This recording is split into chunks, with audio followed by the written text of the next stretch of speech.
Welcome back to week 9 of Couch Readings. I'm your host, Ryan Thornhill, and I would like to thank you all for joining us today for our table read.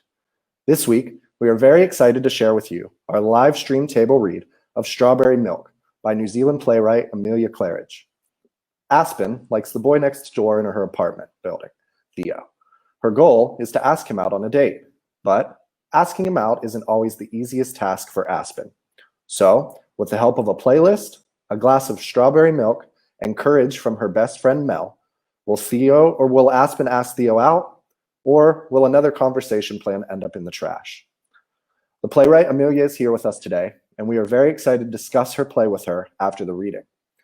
This week, we have 3 Kiwi actors reading for us. So I'd like to please welcome Olivia Jordan, Carol Ileana, and Joan Nathan. Hi guys, thank you for being here with us today. Hi. Thanks for having us. How about we go ahead and just take a minute here to introduce yourself, so we can go ahead and start with Olivia. Cool. My name's Olivia. I've just come back home to New Zealand after studying my master's in screen acting in London at the Royal Central School for Speech and Drama.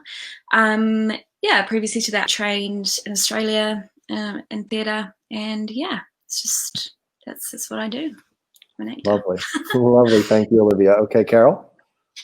Kia ora koutou. I'm Carol Ileana, public servant by day, actor by whenever auditions work out. I'm based in Te Whanganui-a-Tara, or Wellington, and most recently I was in the Wellington Fringe Festival with a sketch comedy show, Cheap and Perfect There's Another One, and I attended the Christchurch International Musical Theatre Summer School over the summer. Brilliant. Very good. Thank you, Carol. And Joe? Hi, I'm Joe. I recently got back to New Zealand from being over in Los Angeles for the past 3 years. I was studying acting at the American Academy of Dramatic Arts, and since the world is currently on fire, I have returned home, and I'm really excited to be a part of this. Yeah. Awesome. Thank you for that, Joe. Now, let's go ahead and jump into our reading. So we present to you Strawberry Milk by Amelia Claridge. Aspen in Mel's modern and somewhat expensive apartment.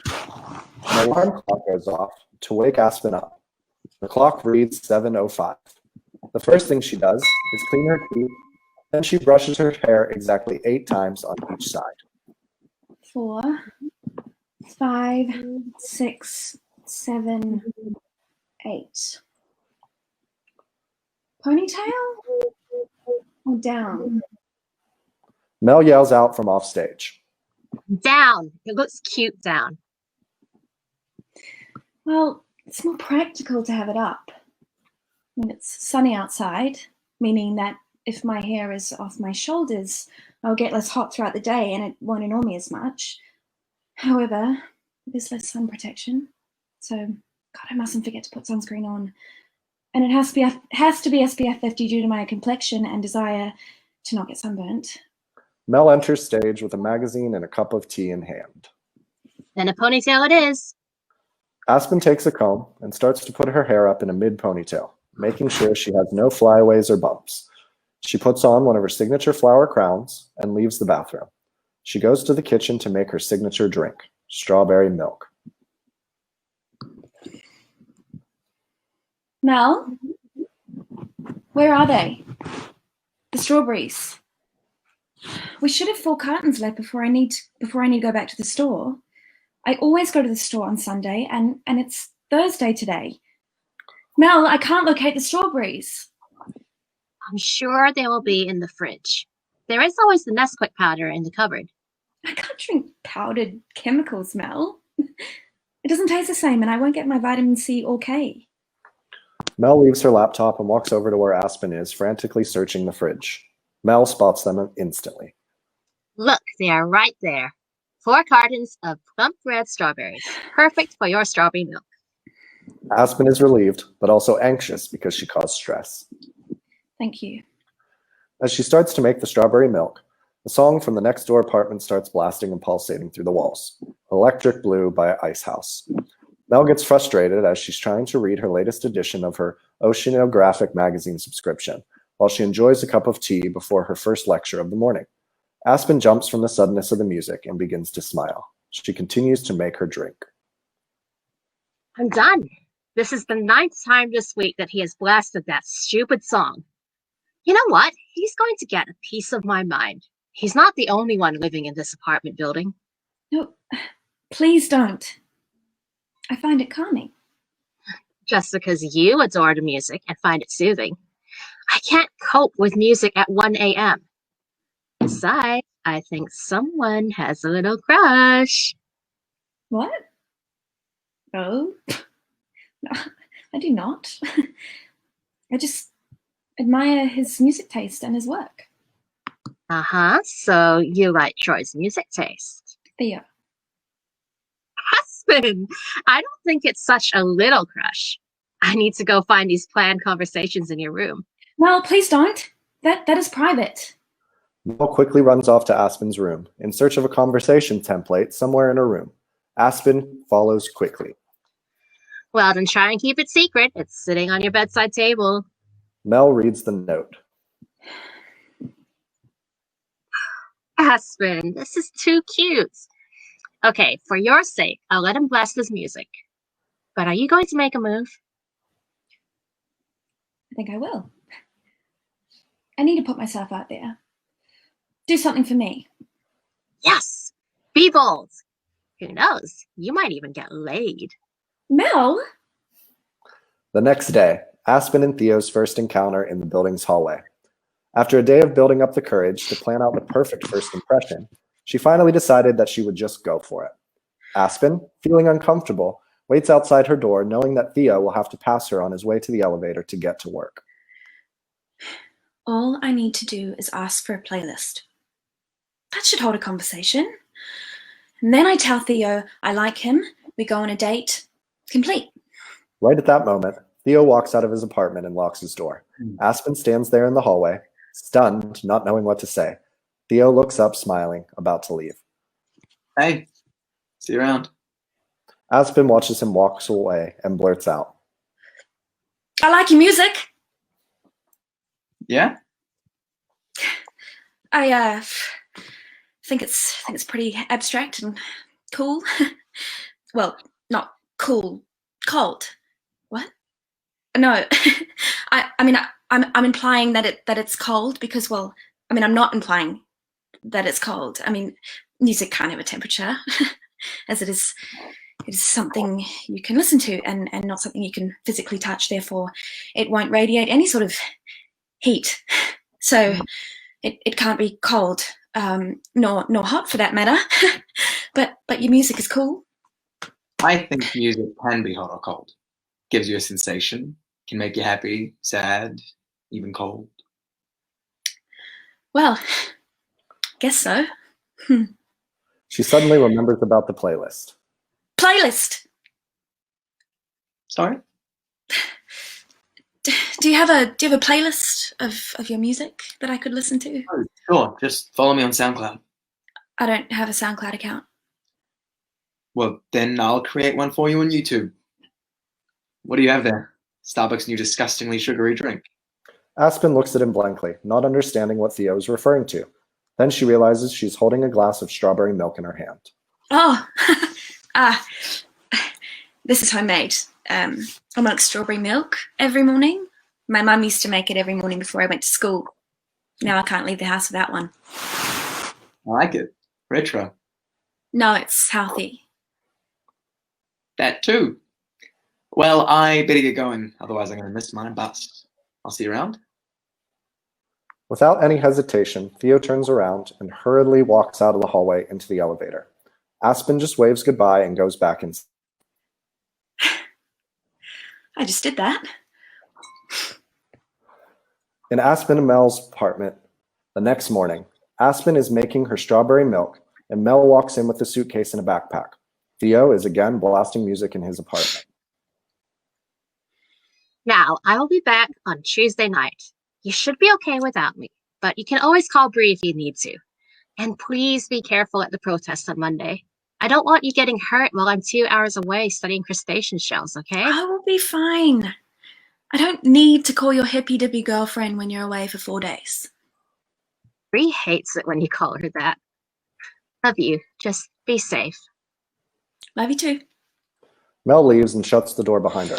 Aspen sits down with a strawberry milk, metal straw, and listens to Theo's music through the wall. The music turns off, and a few moments later, a note is slid under the door.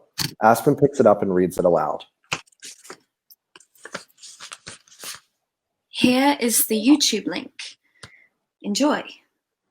Winky face. She goes to her phone and types in the URL, and a song begins to play. Aspen gets really excited and starts dancing around the place to the song Don't You Want Me by the Human League. The entrance of the apartment building and into the elevator. It's Sunday, so Aspen goes out to the store to collect some groceries and, most importantly, enough strawberries to last the week. She walks into the elevator, and Theo rushes to make it into the same one. Did you listen to my playlist? I liked it a lot. Good. I added my faves. Hey, can I tell you a secret? Then it wouldn't be a secret.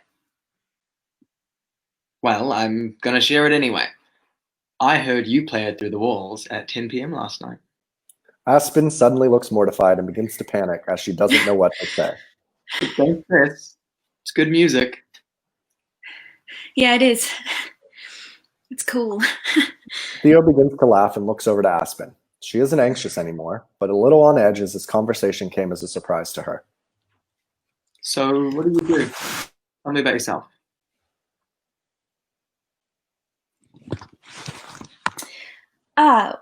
Well, I'm an environmental science student at the University of Auckland, but I like to call myself an environmental activist.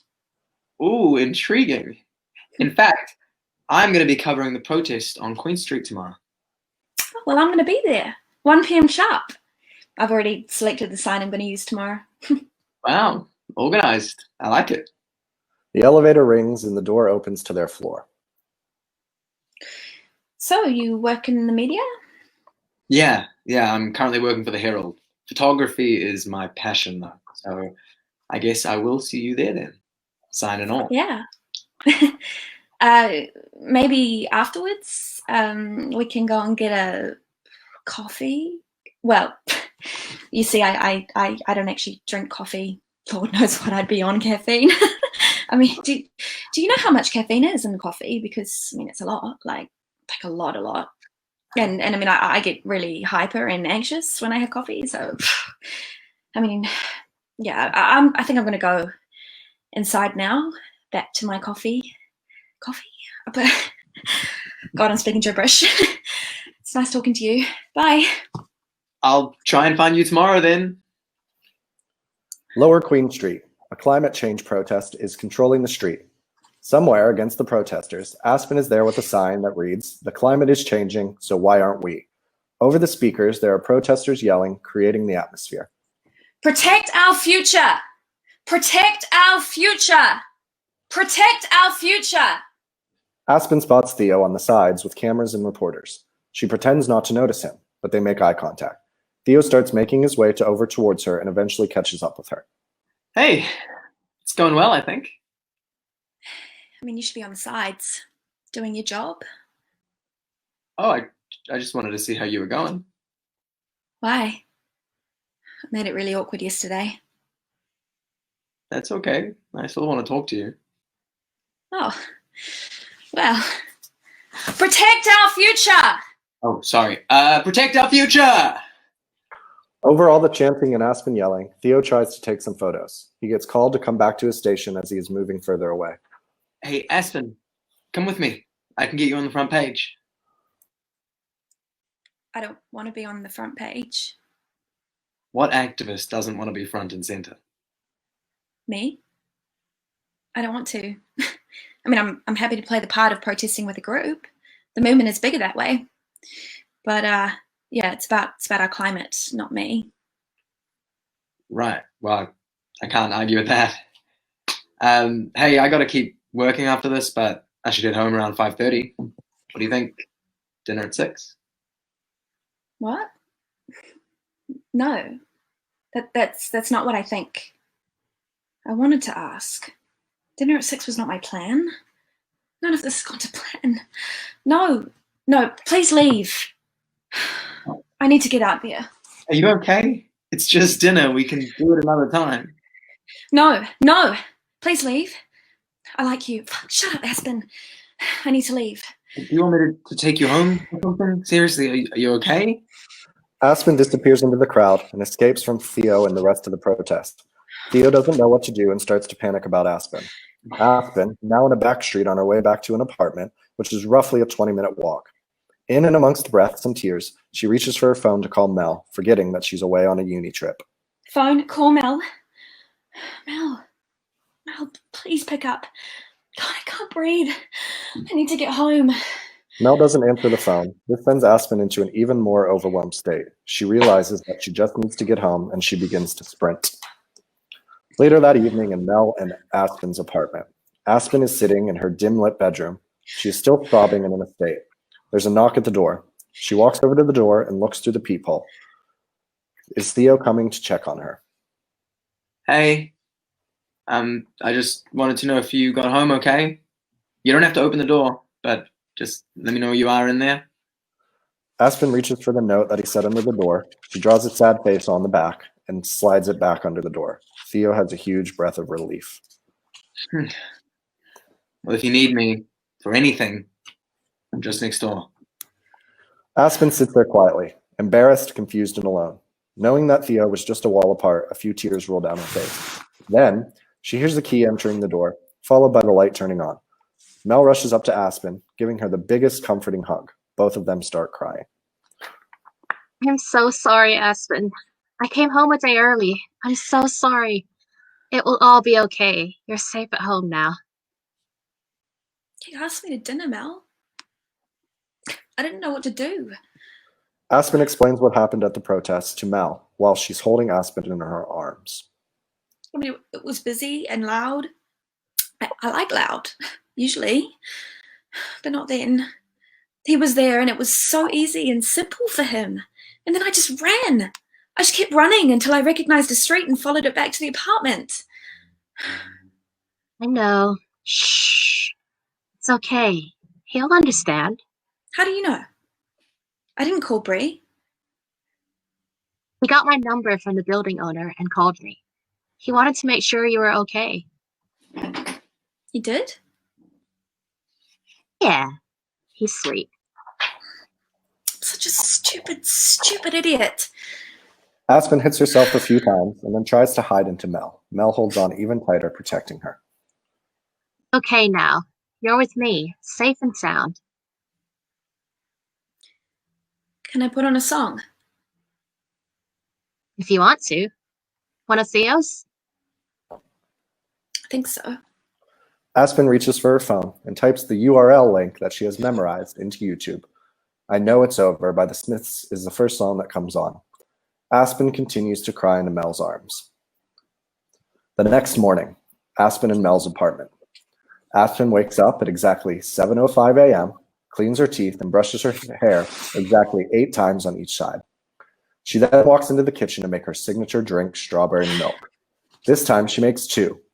She fills each glass right to the top and pops a metal straw in them. Mel, I'm just going to go next door. Okay, just let me know if you need anything. Aspen leaves her apartment and walks towards Theo's door and knocks. Aspen, how are you? I melt down sometimes. It's just part of who I am. But I'm sorry you had to witness that yesterday. I'm still embarrassed. No, please don't apologize. I should apologize. No, you don't. I'm just glad you're safe. Thank you. Now, can I ask you out on my terms? Yes, of course. Would you fancy a glass of strawberry milk? Absolutely. Cheers. The 2 clink glasses as Aspen is invited inside. Blackout. Okay, thank you guys so much. That was brilliant. Now, before we go ahead and jump into the discussion, I would like to go ahead and introduce to you our playwright, Amelia Claridge. Hi there, Amelia. Thank you for being here with us today. No worries. Okay, now hearing that read, just give us a few thoughts that are running through your mind right now. It came off a bit differently than what I thought in my head, but it was so nice to hear actual like voices and personalities behind it rather than just like me reading it constantly. So yeah, so it was really nice to just sit back and watch it and know that it was like not in my hands anymore and that I've got all this trust within the actors. So yeah, that was really cool. Awesome. Now, before we go any further, I do just kind of want to give a little bit of a backstory. Now, this play came from our 12-hour play fest that we hosted a couple weeks back. And the way that it worked was we asked all of the the playwrights to take the first 10 minutes of their 12 hours and write down as many things that came to their mind and throw it into a hat, and then pick it out and go with it and write a play. And then they had that 12 hours to sit down, write it out, share it with other people in the Facebook group, and just go from there. And this was one of the ones we chose from that 12-hour fest. And it was so nice. It's such a sweet, sweet little story. When we were discussing in our rehearsal beforehand, that's the main word that everybody had brought up when we were talking about it. It's just sweet. Okay, so first here, I have a few questions that I like to ask the actors, just with the intention of sparking some conversation and discussion about the piece. So first off, for you guys, just give a one-word response or a short phrase that expresses your gut level impression of the play. Let's go ahead and start with Olivia. I just thought it was important for audiences to see, so I'm going to keep this short, how to deal with someone with Asperger's. I'm assuming that Aspen has Asperger's, that I might be wrong in that sense, but that's what I'm taking from it. So yeah, it just opens up an important conversation, I think. I guess we can go ahead and jump to Amelia on that. Was it Asperger's? Was it autism? What spectrum? Oh, sorry. Yeah. Well, I wrote with the intention of autism, but I like to call the character neurodiverse. And so with all the conversations, I've been using the terminology of neurodiverse for Aspen. Yeah. Right. Okay, perfect. Thank you for clarifying that for us, Amelia. Now on to Carol. Go ahead. One word response or short phrase. Compassionate. Boom, one word. Perfect. No, 100%. That's exactly a really great word to describe it. I agree 100% with that. Go ahead, Joe. I'd say disarmingly poignant. Wow, very good. Great. Yeah. So next I have here, what moments in the play, what particular little bits stood out to you the most? Let's start with Joe this time. I really like, there's a couple. I really like the relationship between the two girls, between Mel and Aspen. I think it's really sweet and lovely. I think it's reflective of what I think we want a lot of these interactions to be. I also really like when Theo comes to check on Aspen after the protest. I think that's a really, really nice moment. Yeah, no, for sure. And that's one thing that I did notice with the character of Theo when I first read it. He's just a genuinely nice human being. And that definitely comes through in the words that you guys read. Let's go ahead and Carol, what moments for you? Totoko, the CEO, checking on Aspen's scene just through the door with that little note. That was really sweet and really good of him to respect her boundaries like that, but still want to check on her. Oh, for sure, for sure. And I also liked in the start, just when Aspen's looking for the strawberries and Mel's like, they're right here. It's okay. We go through this all the time. Well, it's like she knows. It's like a routine for Carol at this point. You know, she's lived with Aspen for quite a while, so she kind of just knows how it goes. And it's very sweet to see and comforting, I'm sure, for Aspen just to have that person that's there for her to kind of help her. And I think for me, I got that that Mel was kind of her grounding for her. She's the one that kind of keeps her grounded and is there for. I mean, look, she came home a day early just because she got a call. So that just really is a true testament to the relationship that they have. Okay, Olivia, what moment stood out for you? Just the patience that Theo had with her. I mean, in both the scenes when they're together. and also the way that he reacted to her being just very blunt and very sort of matter of fact. I thought that was really interesting.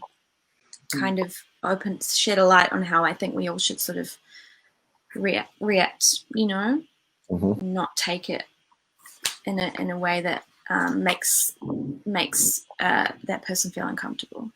Yeah, no, well, for sure. Yeah, it's definitely nice to see that he's kind of caught on to respecting her boundaries and then just kind of realizing that this is who she is and adjusting how he would normally act just to make her feel comfortable, which is really nice. Like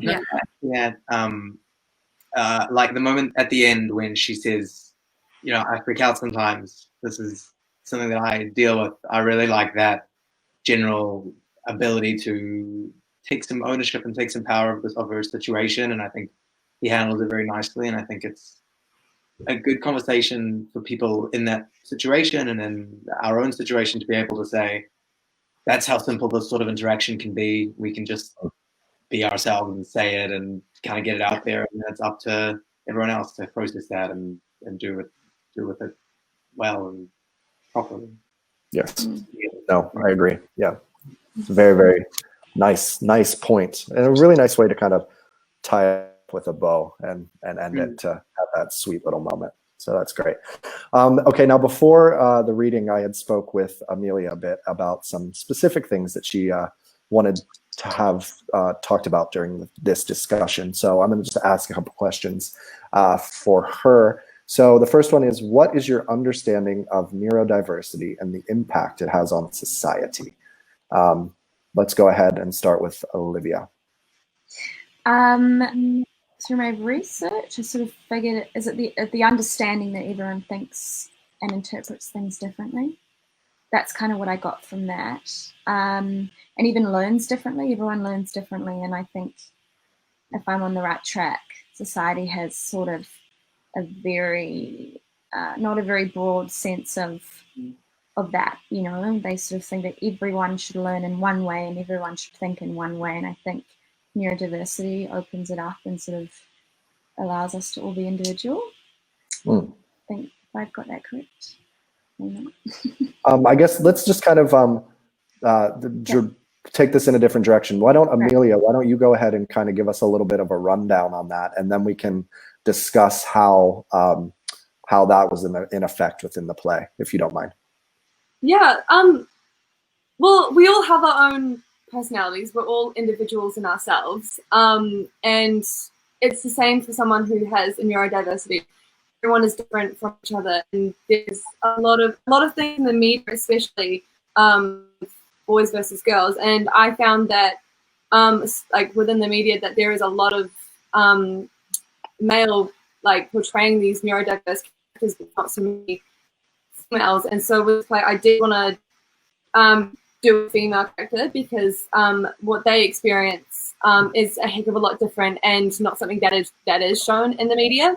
But I wanted to just tell a story that was individual to Aspen because they do think differently, and their communication is completely different to a neurotypical person. And I really wanted to explore that and kind of just show that like this is how they communicate and this is okay. And I think with Theo's character, I also wanted to break down the whole toxic masculinity and just make him really sweet and really understanding and just kind of be patient with her and see what like an interaction would be like between a patient's neurotypical person and someone who's got a neurodiversity, and just make that a really sweet, genuine conversation. Taking it back to the impact it has on society is I think that society don't really look out for people with neurodiversities. Yeah. I mean, I'm a high school student, and I know that like I go around school and like people with the neurodiversities are very split from the rest of the cohort, and that is like something that it happens when you go out into society. It happens when they're trying to find jobs. All the rest of it, they are very separate, but they are still very much involved with our society and all the rest of it. So I just kind of wanted to show someone who is fully immersed in protests and trying to get out there and like live her life to the fullest that she possibly can, without actually being limited to what she could do and all that. So yeah. Great. Yeah, it was nice to have a little bit of, I know that when we discussed this before, we were all a little bit unsure of what it was. So we kind of jumped on our phones and did a little bit of research just to figure it out. But thank you for, letting us know exactly what that is, so that we can, expand on that. So I guess we can take the question now. Now that we know what that is, how do you think that it was portrayed in this story? Go ahead, Olivia. Good question. Hmm. Can I have a wee think on that? Sure. Go over to Carol. I'm going to come back to my one-word description of compassionate. I think it was a really compassionate look at how it can affect someone and how to deal with other people and unexpected situations. Because you get a lot of portrayals of neurodivergencies in fiction can tend to the overdramatic ruining other people's lives thing, and this was way more kind than usual. It was very nice. It was sympathetic. Yes. Yeah. Yes, I agree. And it was nice to see because it's almost like this is a teaching option. We get to read this and we get to see how people should interact. And I hope that, if one person can, watch this or hear this story read and know that I've just learned how the best way to interact with someone with neurodiversity and just make a difference. Yeah. Okay, Joe. I really agree, and I think it's good because I think although it's not like explicitly mentioned in the piece, I think you're quite aware of this character having a neurodiversity and the way that they have to deal with that. And I think it's important to acknowledge that we're all very different, we're all very individual, and we all have our own different ways of thinking and of processing and interacting, and that doesn't make any one of them more correct or more normal than another. I think that they're all valid, and it just shows that, like you're saying, like this is how it should be. I think it's how it could be. It's how it just gives us a little bit of a glimpse into that experience. No, I agree, and it's nice to see because, like the discussion that I had before was, has anybody ever interacted or know somebody or have a friend who is neurodiverse? And I just kind of wanted to see what it was that in the way that they reacted and if they knew the certain ways to go about it and stuff. And it just sparked a really good discussion about how it is that Olivia could play Aspen and different situations like that. But yeah, it's just like Joe said, we are all different. There's no two people that are exactly alike. So it's nice to see how nice it is for someone to realize that and pick up on it and know how to react just immediately. It was very effortless too, which I really liked, in the sense that the two characters, Theo and Mel, was. Yeah. Which, they could very easily have gotten frustrated with her, or, Theo could have easily just been like, oh, this is a bit too much for me. But just showing how easy it is to just change your way of thinking in terms of, communicating with someone. I think that was really important to see, because it's not that hard to just include someone in a slightly different way. Like, you know what I mean? Well, and that's the one thing that I like that this portrays is it's not hard. No, it's not hard to look at it this way. And then and you said the way change of thinking, and I don't know. I'm not sure that I really like thinking that way, because I don't think that it's a way that I think you should just be compassionate. You should, yeah. There shouldn't be a need to change, it just should be, so, but yeah, Olivia, we will jump back to you. Was there anything else that you wanted to add? For that question? No. I really like the way you wrote it, Amelia, in the sense that from reading it from a first-time perspective, I think you gave a really good indication as to where she was on the spectrum, and she was very, I felt like Aspen was very aware of it. And so it really helped me to sort of understand where she was coming from, and that all came from the way that you wrote it. So yeah, I just think it was very clear. Yeah. That was something I was a bit worried about with handing it over. Would someone understand? Because again, I hadn't explicitly said this is someone living with a neurodiversity. Because I feel like it could potentially be read in a different light, but it wasn't, and so I'm really grateful for that. So thank you. Oh, good. No, that's good. I'm glad that you feel that way. Because like I told these guys beforehand, the main purpose of this is not only to just, you know, keep the actors acting, but give the space for a playwright to, and like you were saying before, you know, it's a bit different than you just reading it over in your head. So just, you know, get to sit there and watch it and see if what it is that you wrote comes across the way that you wanted it. So yeah, I think that I'm really happy that you were able to, you know, get that from this. So that's good. All right, the last question here, it's kind of a two-parter here. The first part's for Olivia. How did you find portraying someone with autism neurodiversity? I sort of touched on that just before, because I really think it depends. You know, in my experience and research, not one person is the same. So, you know, I think maybe Amelia, you might have thought that she could have been portrayed in a slightly different way, going either way on the spectrum, I guess. So from a starting point of view, I think it, yeah, I mean, it was very clear to me on how you wanted it to be portrayed, and I think it was interesting. It was very interesting. You know, as an actor, you're taught to sort of connect with people and, you know, really listen and really see them. But when you have autism, I'm assuming it's, you know, it is quite hard to, you know, look someone in the eye and be that present. I think that so learning how to do that, but also act it was quite interesting.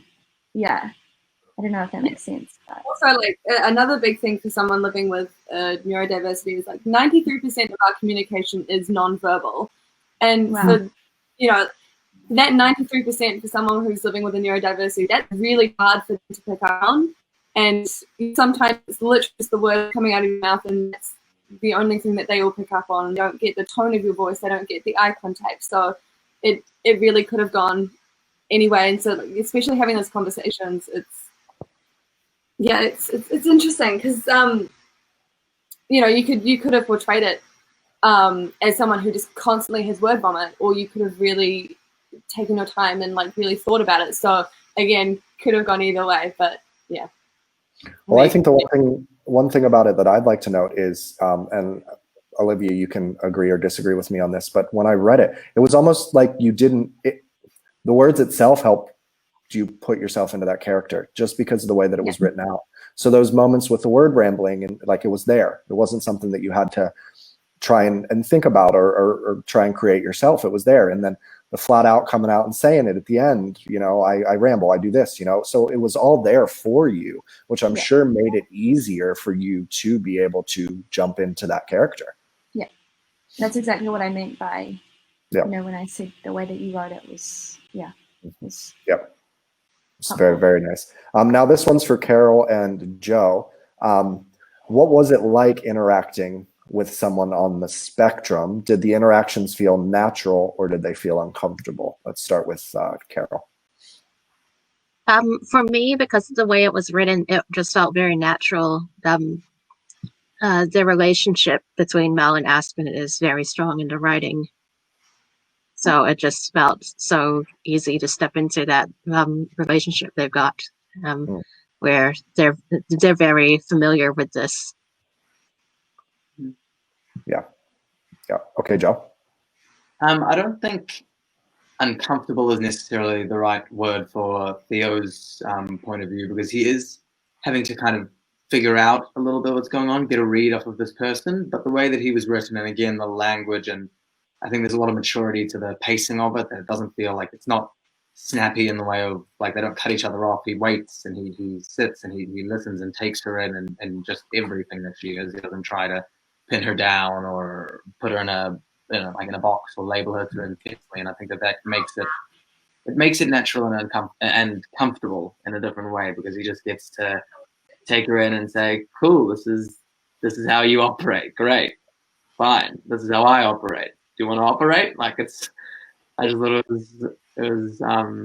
it felt very easy that way. And I think a lot of people come into interactions with people that they know have neurodiversity feeling like they have to like simplify or try and make them understand in a certain way. And I think that Theo doesn't do that, which I really like. He just talks to her and lets her have her own responses and just deals with it like every conversation one should have. So I think it was very refreshing in that way. Oh yeah, refreshing 100%. Like yeah, and then we've all said it. This is the way that it should be, and it was just so nice to see it and hear it read. Now, Amelia, are there any more questions or anything else that you'd like to ask or discuss? I'm happy. I'm in love with all of your answers and how like open discussion has been, because I know lots of people have opinions and stuff. I know a lot of people see someone with autism as like a Sheldon Cooper from The Big Bang, and like, you know, they're not. They can be Aspen. Yeah, so I've enjoyed it, and yeah, thank you for sharing my work and enjoying it, and yeah, it's been. Thank you. Thank you. Thank you for writing such a nice piece, something, you know, feel good. And it that's the thing. There's a fine balance between touching on such a topic that can be so touchy sometimes, but just doing it in such a nice light that we just everyone just enjoys it. It's just fun. It's nice to listen to. It's nice to hear and see these characters, and that's what it's all about. Okay, so as I do every week, what I like to do is just highlight some upcoming events that we can all enjoy and check out, since I know we're on the ups of coming out of quarantines and stuff like that, but there's still some fun online things that we can all check out and enjoy. So first we have the Remotion Online Play Festival, and that's happening on the 26th of June. And Remotion is an international collaboration event with members of the Asian Creative Network. And if you go ahead and check it out, you'll get to see Carol, who's involved in the project. Next up, we have the Auckland Theatre Company presenting Master Builder. And Joe will also be involved with that. And Joe, can you let us know when that is? It's an Ibsen play. It was going to go on at the Waterfront Theatre, but because of everything, they're just doing it over the next week, I believe, starting tomorrow night. Week-long run at the ATC headquarters in Balmoral.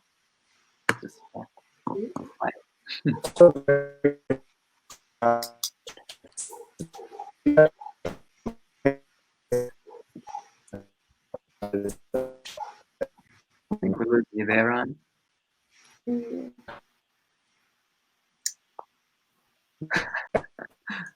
Was that just what's happened? Our host, I think his Wi-Fi, his internet's gone a little sideways. It has. We lost it. They'll be back. Thousands of miles away. Ryan.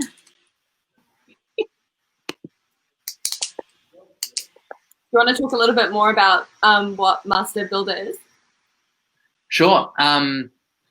Well, it's a Norwegian play in origin, based off of some of their folklore. Oh, is he back? Can you hear me? We got you. Hello. Oh, okay, good. I was just about to send you guys a comment. Joe, keep on. Go ahead and continue. Cool. It's a Norwegian play based off Norwegian folklore of the idea of the trolls. It follows a master builder, or a head of an architect, one of the most famous builders of his country and generation, he likes to think, being mortifiedly terrified of the youth and that they're going to push him out of his position, and he does everything he can to prevent it, and ultimately brings it on himself, as tends to happen when you fight your own circumstance. Yeah, it's a really interesting play with some really talented actors. Brilliant. Amazing. So cool. Check it out if you can. I should mention they're doing an online taping of it, and they're going to release it online as well. So you can feel free to put it out there. Awesome. Great. So as well as shout outs, every week I like to feature a different organization that could really use our help at this difficult time. So I was talking with Amelia beforehand, and the organization that she would like to feature is Autism NZ. Autism New Zealand empowers people living with autism to make informed choices and take action every step together. So let me pop up the website there. If you get a chance, go ahead and check it out. There's ways to get involved and things like that. So give their website a check. So I would like to thank you, Amelia, Olivia, Carol, and Joe for joining us today. This has been a lot of fun to explore this new play. So I thank you very much. Thank you. Thank you. Yeah. All right, guys. Have a good day. Anytime. Okay, on behalf of myself, Amelia, Olivia, Carol, and Joe, I'd like to thank you for joining us today for our couch readings. Follow Thornhill Theatre Space on Facebook, Instagram, and Twitter to keep up to date. You can also find all of our previous couch readings on our YouTube channel. And join us next week for a special edition of Couch Readings titled Couch Monologues, where we will present to you newly written monologues from around the globe. Again, thank you and have a great day.